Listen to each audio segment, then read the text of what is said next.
Caríssimo telespectador da Rede Século XXI, que alegria encontrá-lo diante do televisor nesse horário. Rede Século XXI, programa sobre a responsabilidade do Ordinariado Militar do Brasil. Vamos, nesses 5 minutos, dar continuidade ao nosso argumento, o quarto mandamento da Lei de Deus, honrar pai e mãe.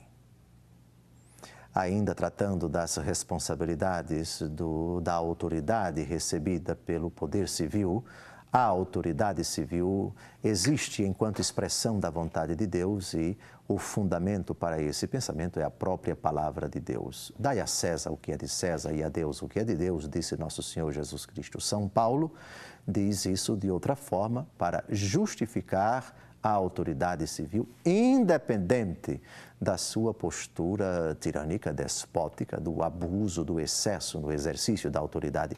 E essa é uma coisa grave de que vamos tratar mais para frente. Mas a autoridade, enquanto tal, procede de Deus e, por isso, a obediência a elas obriga em consciência para o cristão. Romanos, capítulo 13, versículos de 1 a 2. Cada qual seja submisso às autoridades constituídas, porque não há autoridade que não venha de Deus. As que existem foram instituídas por Deus. Assim, aquele que resiste à autoridade opõe-se à ordem estabelecida por Deus. E os que a ela se opõem atraem sobre si a condenação. A autoridade, enquanto tal, vem de Deus, procede dele, foi concedida por ele, é exercitada no seio da sociedade por vontade divina.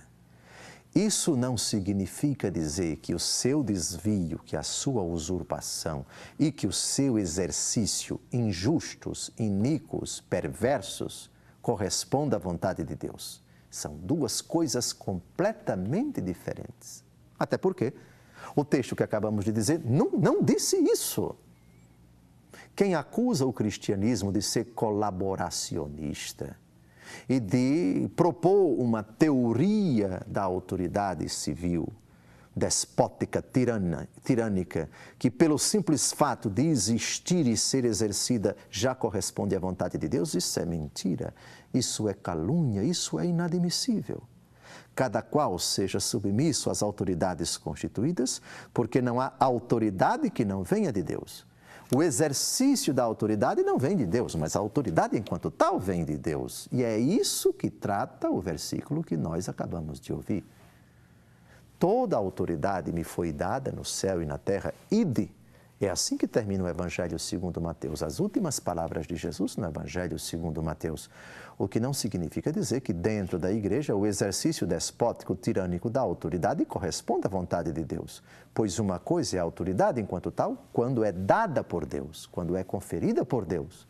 Outra coisa é quando a fragilidade humana, revestida da autoridade, abusa do exercício da autoridade.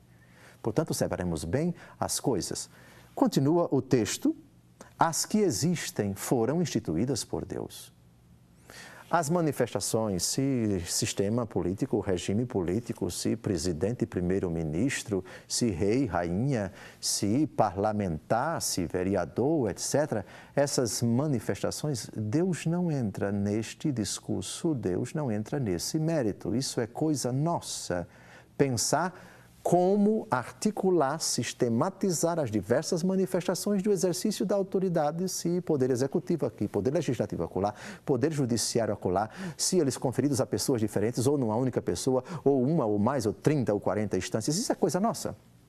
A questão é a autoridade, que é aquela instância a quem compete dar ordens aos súditos, e os súditos, por sua vez, devem acatar. A autoridade, enquanto tal, vem de Deus e aquele que resiste à autoridade, na verdade, resiste ao próprio Deus e acarreta sobre si a condenação. Esta é a doutrina bíblica sobre a autoridade.